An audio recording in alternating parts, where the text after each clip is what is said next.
The crystal chandelier above the dining table cast perfect light on Mom's best china. 23 family members filled our parents' house for Thanksgiving. I was late because of a board meeting that ran over, but I'd made it. Emily's here, Aunt Linda announced as I walked in. Finally decided to join the successful people? Laughter rippled around the table. I slid into the only empty chair between Dad and my younger brother Marcus. We were just discussing Marcus's promotion, Mom said, beaming. Regional Vice President at 32. Can you imagine? Congratulations, I said genuinely. Marcus smirked. Thanks. Someone in this family had to figure out how real careers work. More laughter. I focused on my plate. Dad cleared his throat. The table went silent. He had that look, the one that meant he was about to make a point. Emily, he began, we need to talk about this entrepreneur phase you're going through. My fork paused halfway to my mouth. It's been what? 7 years now. Dad continued. You're 35 years old. You live in that tiny apartment. You drive a 10-year-old Honda. And you keep insisting you're running a business. I am running a business, I said quietly. A real business has an office, my sister Victoria chimed in. She was a corporate lawyer, never let anyone forget it. A real business has employees you can see. What do you even do? Make websites. Cybersecurity software, I corrected. Dad waved his hand dismissively. Whatever it is, it's time to stop playing pretend. Marcus, tell your sister about the opening in your company's IT department. Entry level, Marcus said, not even looking at me. 45,000 to start. You'd have to work your way up, but at least it's legitimate. I set down my fork. I'm not interested. Not interested? Dad's voice rose. You're not interested in stability? In respectability? Do you know what people say when they ask what my children do? I can say lawyer and VP of sales. Then I have to mumble something about you working in tech, like you're some kind of freelancer. David, Mom touched his arm, but he pulled away. No, Margaret. This has gone on long enough. Emily, you're embarrassing this family. Your cousins ask about you. Our neighbors ask about you. What am I supposed to say? That my daughter plays on computers in her apartment and calls it entrepreneurship. The table had gone completely silent. Everyone was staring at me. Stop playing entrepreneur, Dad said, each word deliberate. It's embarrassing the family. Grow up. Get a real job. Join the actual workforce like everyone else at this table. Uncle Robert nodded. He's right, Emily. We've all been thinking it. This tech thing, it's a hobby at best. A very expensive hobby, Victoria added. I heard you turned down a loan from Dad last year. Probably because you knew you couldn't pay it back. I hadn't turned it down. I hadn't needed it. But I said nothing. Aunt Linda leaned forward. Sweetheart, we're saying this because we love you. It's time to face reality. You're not 25 anymore. You need benefits. You need a 401k. You need legitimacy. The table murmured in agreement. Every single person. I looked around at my family. At their expensive watches and designer clothes. At their judgment and certainty. They had no idea. None of them. I appreciate your concern, I said quietly. Then you'll take the job? Marcus asked. I said I appreciate your concern. Not that I agree with it. Dad's face reddened. Unbelievable. Absolutely unbelievable. You sit there in clothes you've probably worn for 5 years and you have the audacity to... I think I should go, I interrupted, standing. Running away, Victoria said. As usual. I grabbed my coat. Mom followed me to the door. Emily, please. Your father is just worried about you. I know, Mom. Maybe just consider what Marcus said about the IT position. I kissed her cheek. Happy Thanksgiving. I drove back to my tiny apartment. A modest 2-bedroom in Austin that I'd deliberately chosen to stay under the radar. I'd learned early that showing wealth invited questions I wasn't ready to answer. That night, I sat in my home office and looked at the 19 monitors displaying real-time data from Secure Core Technologies. My company. The one I'd built from scratch 7 years ago with 2 maxed-out credit cards and an idea that everyone said wouldn't work. Current valuation, $127 million. Employees, 340 spread across offices in Austin, Seattle, and London.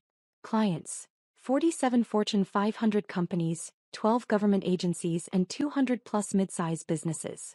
Annual revenue, $89 million and climbing. But sure, I was playing pretend. I'd started Secure Core in my actual tiny apartment. A studio in a bad part of town because it was all I could afford after college. I had a computer science degree from UT Austin that Dad had grudgingly paid for because, at least it's practical. He'd wanted me to get a nice corporate job. Benefits. Stability. A cubicle. I wanted to solve a problem I'd identified during my senior internship. Every cybersecurity platform on the market was reactive. They waited for breaches then scrambled to fix them. I designed something different. Predictive AI that learned attack patterns and prevented breaches before they happened.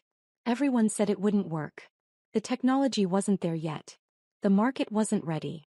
I was too young, too inexperienced, too female to be taken seriously in cybersecurity. I built it anyway. The first 2 years were brutal. I lived on ramen and coffee. I coded 18-hour days.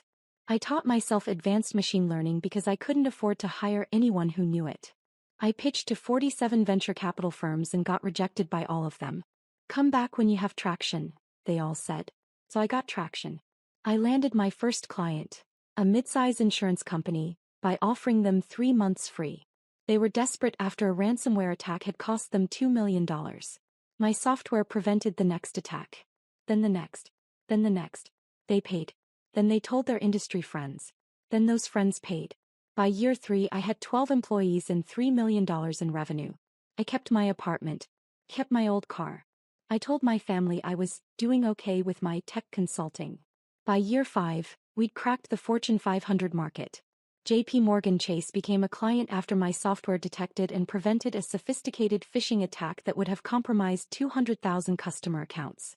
That contract alone was worth $8 million annually. The employees loved working at Secure Core. We offered equity, unlimited PTO, full remote options, and a culture that actually valued innovation over FaceTime. Our retention rate was 94%. Our Glassdoor rating was 4.8 stars. I still drove my Honda. Still lived in my modest apartment. Still showed up to family events in clothes from Target. Because the moment they knew I had money, everything would change. They'd want things. Investments in Marcus's great ideas. Loans for Victoria's vacation home. They'd treat me differently, not because they respected what I'd built but because they wanted access to it. So I stayed quiet. I stayed small in their eyes. I built my empire in the shadows while they thought I was failing in the light. What my family didn't know, Fortune magazine had been researching a feature on hidden tech titans, successful CEOs who'd built massive companies without the typical Silicon Valley fanfare. No splashy product launches. No TechCrunch coverage. Just solid businesses solving real problems. Their researchers had found Secure Core. They'd been impressed by our growth trajectory, our client list, and our complete absence from typical tech media. In September, 3 months before Thanksgiving, they'd reached out. We'd like to feature you in our CEO of the Year issue, the editor had said. You've built something remarkable while staying completely off the radar. That's exactly the story we want to tell. I'd hesitated. Going public meant my family would find out. It meant the careful separation I'd maintained would collapse. Miss Chin, the editor had prompted. This is a significant honor. We only feature 5 CEOs in this issue. I'd thought about Dad's face every time he introduced me. The embarrassment in his voice. The way he'd changed the subject as quickly as possible. I'll do it, I'd said. They'd spent October doing deep research. Interviewing my employees, my clients, my board members. They'd fact-checked every number 3 times because the story seemed almost too good to be true. 35-year-old woman builds $127 million cybersecurity empire, completely bootstrapped, while her family thinks she's barely getting by. The magazine was set to hit newsstands on Friday, November 24th. The day after Thanksgiving. They'd called Wednesday night, the night before Thanksgiving, to confirm final details. I'd been packing to drive to my parents' house. Just so you know, the editor had said, we're incredibly excited about this piece.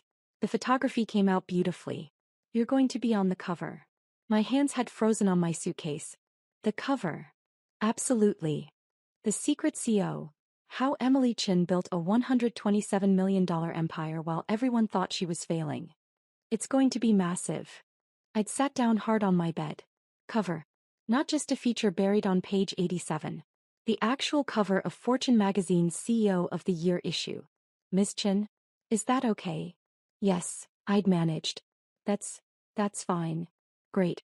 The issue goes live online at 6 a.m. Eastern on Friday. Print copies will be in stores by 8 a.m. We'll email you a PDF Thursday night so you can see it before it goes public. I'd thanked her and hung up. Then I'd stared at my phone for 20 minutes. By Friday morning everyone would know. The secret would be out. My family would see the cover. They'd read the article. They'd know everything. Good, I'd thought. Let them know. I didn't sleep well at my hotel Thursday night. I'd left Thanksgiving dinner early and couldn't face going back to my apartment, so I'd checked into a Marriott near my parents' house. The PDF from Fortune arrived at 11:47 p.m. I opened it on my laptop and just stared. The cover photo showed me in my secure core office in Austin. The real one, the corner suite with floor-to-ceiling windows overlooking Lady Bird Lake. I was leaning against my desk in a sharp navy suit they'd brought for the shoot, arms crossed, slight smile. Behind me, visible through the glass walls, my team worked at their stations. The headline ran across the top in bold, CEO of the Year, The Secret Empire. Below my photo, how Emily Chin built $127 million in cybersecurity while her family thought she was broke. Inside was a 6-page spread. Photos of our offices. Graphs showing our revenue growth. Quotes from clients praising our technology. An interview where I'd explain my strategy of staying under the radar. A sidebar listing our achievements. $89 million annual revenue. 340 employees across 3 countries. 94% employee retention rate. 47 Fortune 500 clients. 12 government contracts. 0 outside funding. Completely bootstrapped. Projected valuation. $180 million by end of 2024. There was even a quote from the CTO of JP Morgan Chase. Emily Chen's technology saved us from what could have been a catastrophic breach. Secure Core isn't just good, it's the best in the industry. I closed the laptop and lay in the dark, wondering how tomorrow would unfold. I checked out of the hotel at 6:30 a.m. and drove to a coffee shop near my parents' house. The magazine would be online now. I wondered who would see it first. My phone rang at 7:15 a.m. Good morning, I answered. Emily, where are you? I made breakfast. I thought we could talk about yesterday, smooth things over before you drive back to Austin. I'm at Bennu Coffee on West 6th. I can be there in 10 minutes. Perfect. Your father's already up. We'll see you soon. I arrived at 7:28 a.m. Dad's Lexus was in the driveway along with Marcus's BMW. Great. He'd stayed over. I let myself in with my key. The smell of coffee and bacon filled the house. In the kitchen, Mom called. Dad sat at the breakfast bar reading something on his iPad. Marcus was scrolling on his phone. Mom was at the stove. Coffee's fresh, she said warmly. He was trying. She always tried to keep peace. I poured a cup and leaned against the counter. Dad glanced up briefly, then back to his iPad. Still angry about last night. My phone rang. I looked at the screen. New York number. Fortune magazine's main line. I answered. This is Emily. Miss Chin, this is Jennifer Walsh from Fortune magazine. I wanted to personally congratulate you before the official release. The response to the early digital edition has been phenomenal. We're already seeing it trend on LinkedIn and Twitter. I watched Dad's head snap up. He was staring at me now. Thank you, I said. I appreciate the call. We'd love to schedule some follow-up interviews. CNN Business has already reached out. So has Bloomberg. Are you available for? Can I call you back in about an hour? I asked. I'm with family. Of course. Again, congratulations on the cover, Ms. Chin. Photo of the year is well deserved. Thank you, Jennifer. I ended the call. The kitchen was completely silent. Dad had set down his iPad. Marcus had looked up from his phone. Mom had turned from the stove. Fortune magazine? Dad said slowly. Yes. They called you Ms. Chin. That's my name.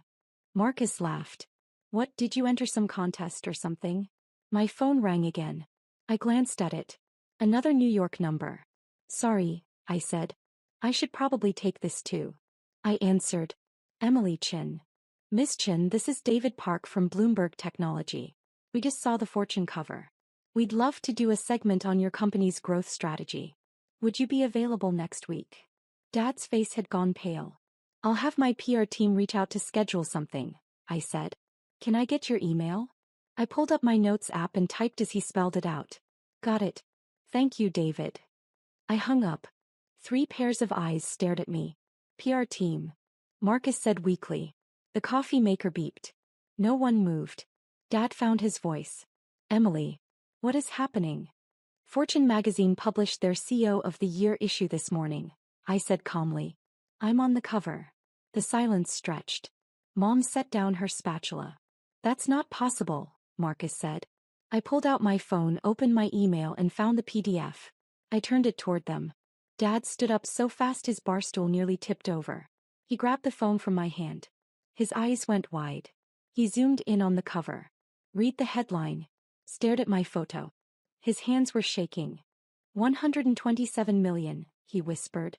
Current valuation, I confirmed.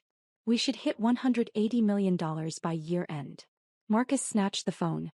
His face went through several colors as he scrolled through the article.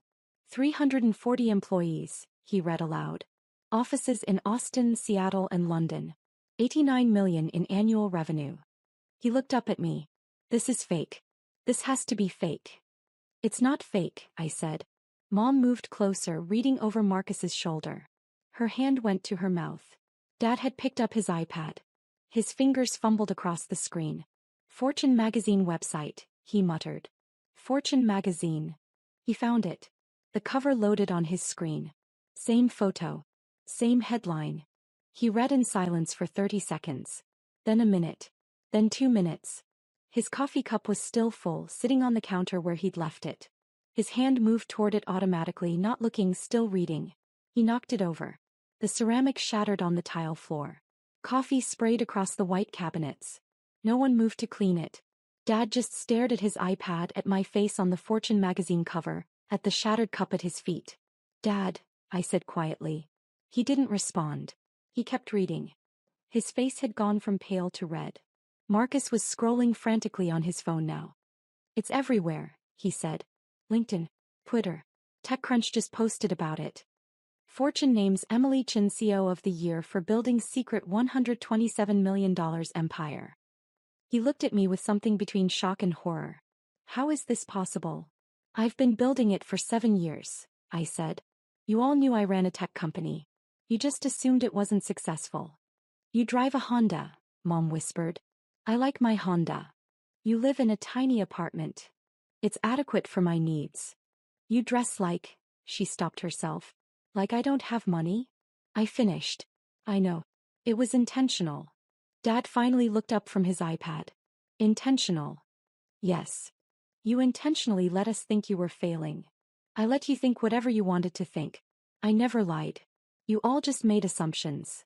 Assumptions. Dad's voice rose. You sat at that table last night he couldn't finish the sentence.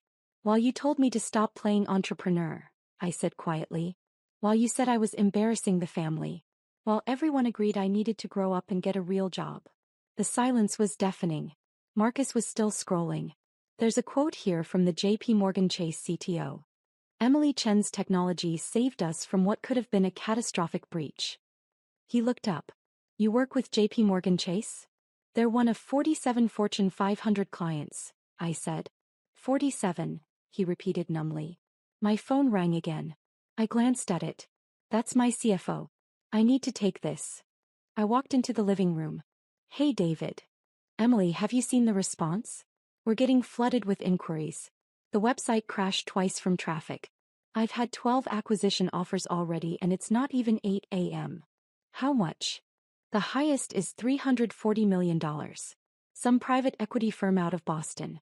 I told them we're not interested in selling but. We're not, I confirmed. Tell them thanks but no thanks. What else? 3 more Fortune 500 companies want demos. The Department of Defense called. Apparently they saw the government contracts mention and want to discuss expansion. Oh, and you're trending on Twitter. Number 3 in the US. I walked to the window. I could see Dad and Marcus in the kitchen both staring at screens. Mom was crying quietly, holding a dish towel. Schedule the demos, I said. Get me a meeting with DoD next week. And tell PR to prepare a statement. Something about being honored by Fortune's recognition and staying committed to our mission. Nothing too fancy. Got it. Oh, and Emily. Yeah. Congratulations. This is huge. Thanks, David. I hung up and walked back to the kitchen. I stepped carefully around the broken coffee cup that no one had moved to clean. That was my CFO, I said. We've had 12 acquisition offers this morning. The highest is $340 million. Dad made a strangled sound. I'm not selling, I continued. We're growing too fast and I believe in what we're building. But it's nice to know the market values us that highly. Marcus had set down his phone. He was just staring at me. How, he said. How did you do this? I built a better product. I solved a real problem. I hired great people and treated them well. I reinvested profits instead of taking them out. I focused on sustainable growth instead of flashy headlines. I shrugged. Basic business principles, really. But you're 35, Mom said.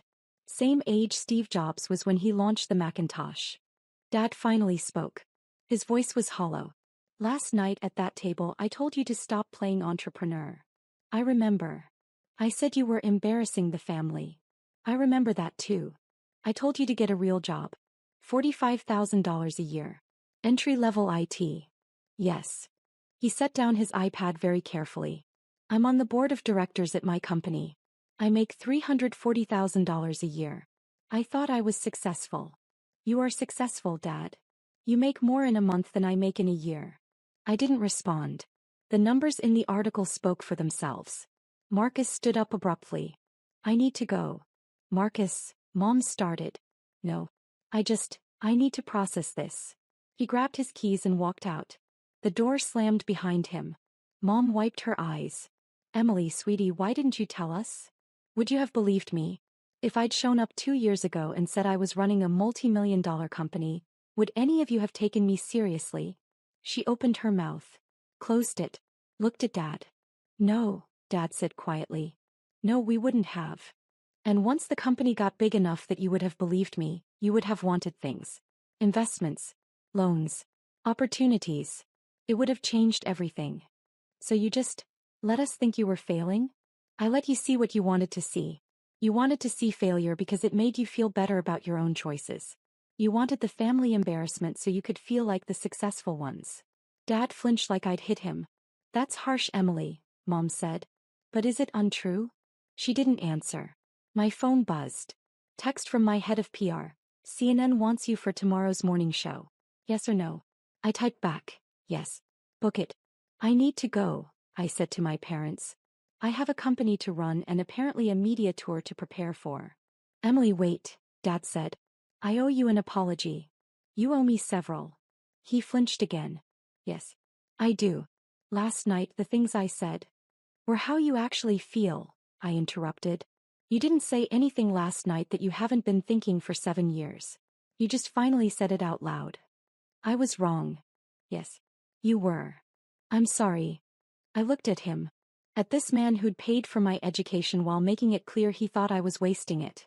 Who'd introduced me at parties as our daughter who works in tech, with embarrassment in his voice. Who'd offered me a $45,000 entry-level job last night like he was doing me a favor. I appreciate the apology, I said. But I think we both need some time. Time. To figure out what our relationship looks like now that you can't pretend I'm the failure of the family. His face crumpled. Mom started crying harder. I walked to the door. Turned back.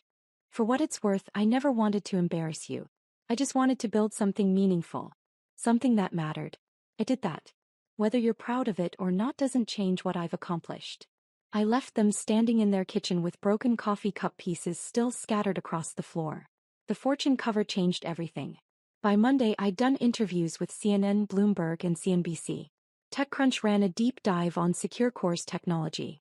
Forbes published a follow-up piece on why Emily Chen's stealth success matters. The story wasn't just about the numbers.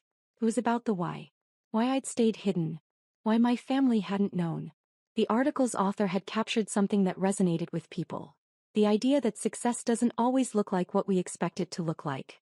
My LinkedIn exploded. I gained 50,000 followers in 3 days. My DMs filled with messages from other entrepreneurs who'd been dismissed by their families. From women in tech who'd been told they couldn't build companies. From people who'd been underestimated and had quietly proved everyone wrong. The acquisition offers kept coming.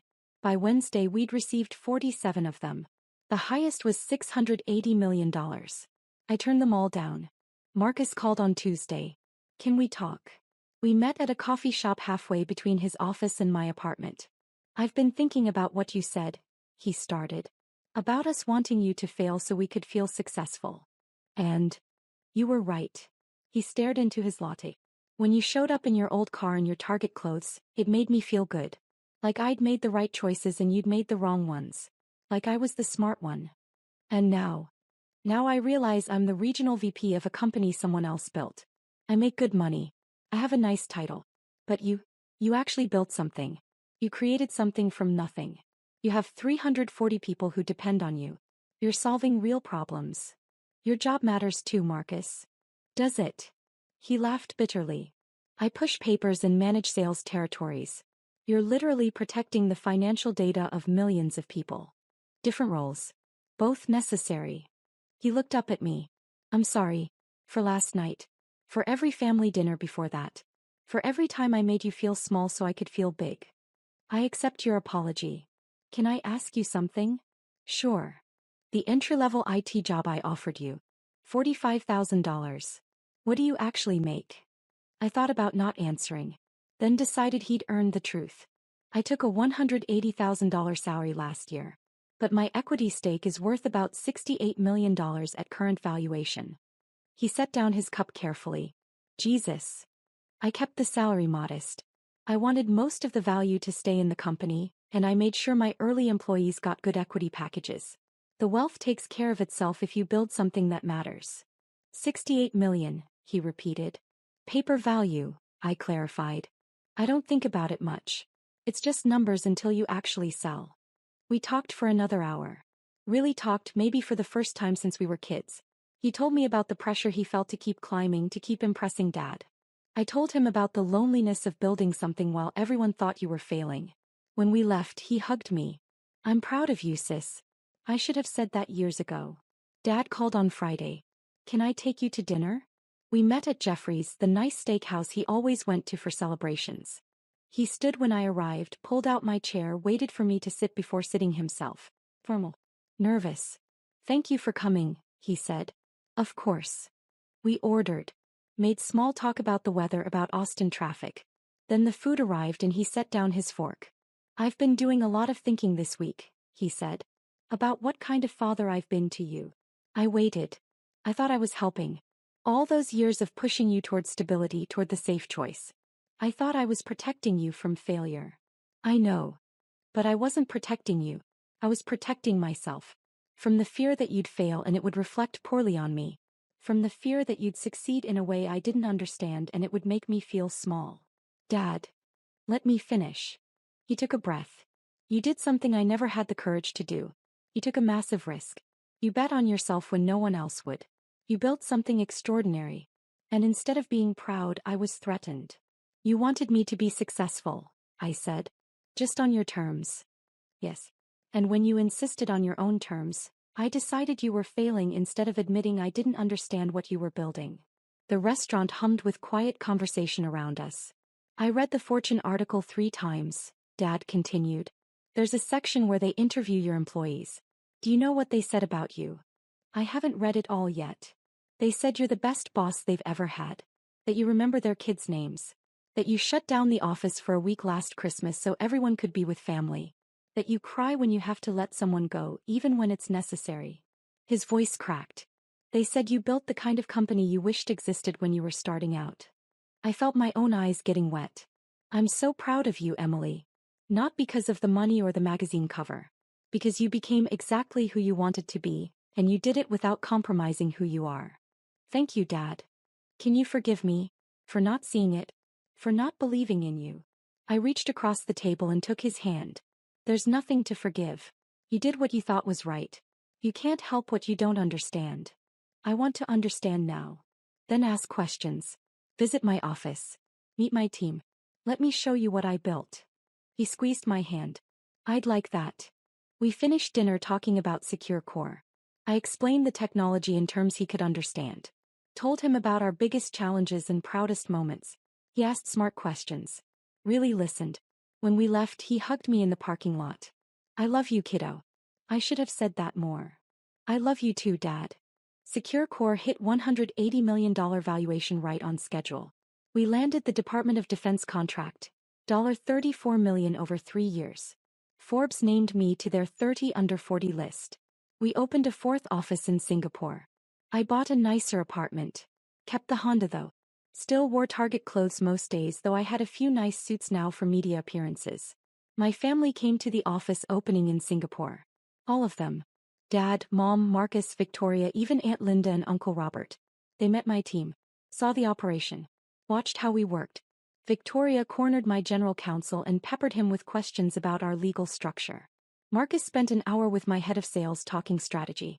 Dad just walked around with this expression of wonder on his face. At the celebration dinner, Dad stood to give a toast. 7 years ago, he said, my daughter started a company in a tiny apartment with nothing but an idea and a maxed-out credit card. I told her she was wasting her time, that she should get a real job, that she was embarrassing the family. The room had gone quiet. I was wrong about everything, he continued. Emily didn't need a real job. She created 340 of them. She didn't embarrass the family. She taught us what real courage looks like. She didn't waste her time. She changed an entire industry. He raised his glass. To Emily, who saw what was possible when the rest of us could only see what was safe. I'm sorry I didn't believe in you sooner. But I believe in you now. Everyone drank. I stood and hugged him, and this time I let myself cry a little. Later Mom pulled me aside. You know what I regret most? What? All those years you were building this, you did it alone. You didn't tell us because you didn't think we'd support you. And you were right not to think that. She touched my face. I'm sorry you had to be strong without us. I had people, I said. My team. My mentors. My friends who believed in me. I know. But we should have been in that group. We should have been your first believers, not your last. You're here now. That's what matters. She hugged me tight. I'm so proud of you, baby. So incredibly proud.